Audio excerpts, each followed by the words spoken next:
Music to me is a language, and each one of us develops that musical language as we go through life. And there's certain songs that will really stick with us because they were part of an impactful moment in our lives.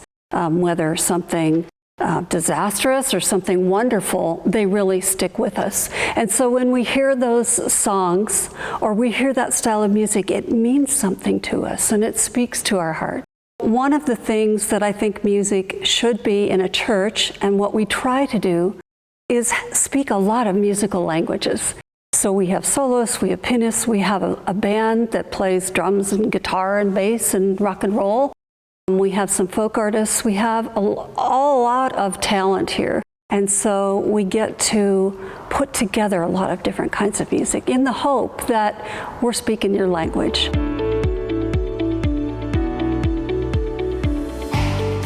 So I began as the director of music at Bethel UCC Church in November of 2022, just as we were finally coming out of the pandemic. I have worked for Lutherans, I have worked for Unitarians, I have worked for Disciples of Christ churches. It's good to be somewhere where the beliefs and the teachings and the practices align with what I believe.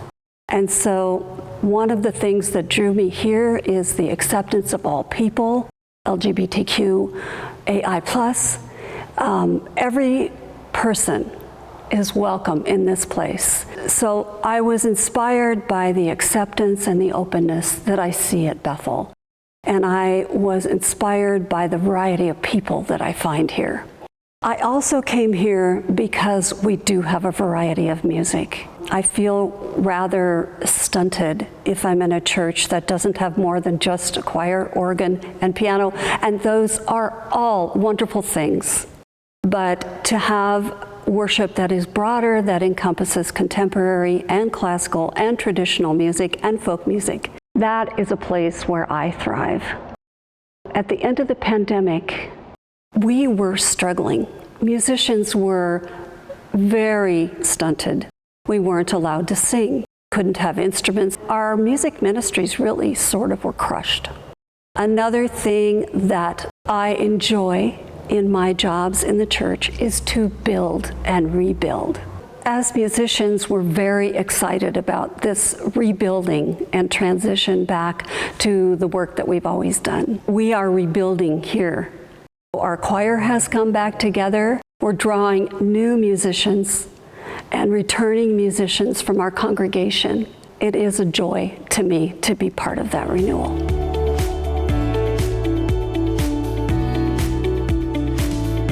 I am qualified in a variety of ways by my past experiences in a variety of churches and by my growing up and my college.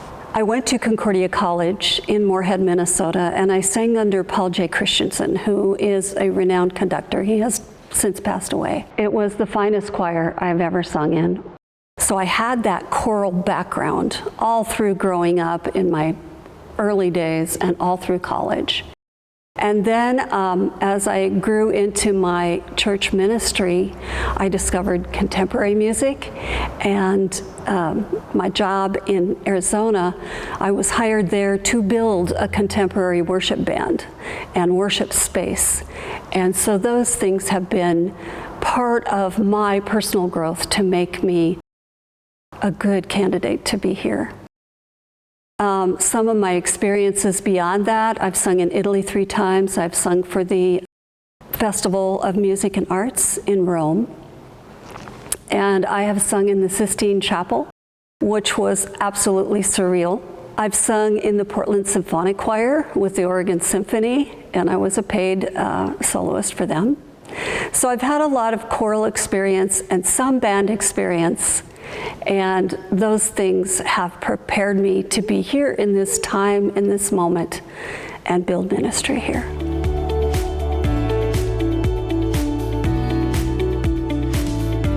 So there are a lot of teachers and writers that have influenced my belief system. One is Deepak Chopra, who is out of the Vedic tradition.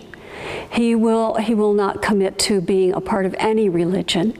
But he has been a great teacher to me because he comes out of a whole nother way of thinking about love, of thinking about our relationships, and thinking about how we support our relationship and how we build our relationship with God. Also, Friar Richard Rohr has been a great influence on my life. He can say more in 10 words than I can absorb in 15 minutes. He has a very simple approach that is so clear and understandable, and that has been a gift to me. I've also been influenced by some of my choral teachers who helped me understand that if I got the notes right and I got the rhythm right and I had the right tone, that was grand. But if I didn't put my heart in with it, the message wouldn't come across. So I've had many great teachers.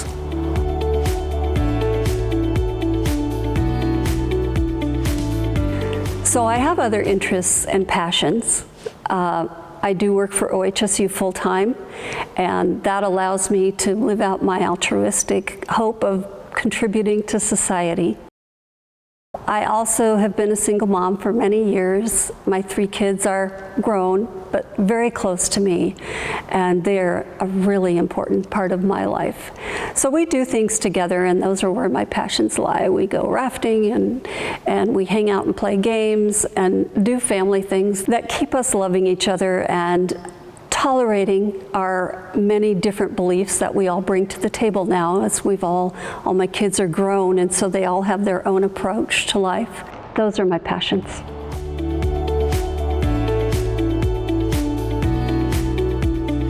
I'm looking forward to a time where you are here with us, where you come and check us out and worship with us. If you're a musician, you're welcome here, and come and talk to me, because I'd love to have you participate. You don't have to be a member. We're not really a members club. We want you here. And if you play an instrument or you like to sing, we have a place for you. So I'm looking forward to a time where we've all kind of totally rolled away from the pandemic, where life is normal again, although renewed and different than it was before the pandemic. It is full of music. I hope you'll come visit us.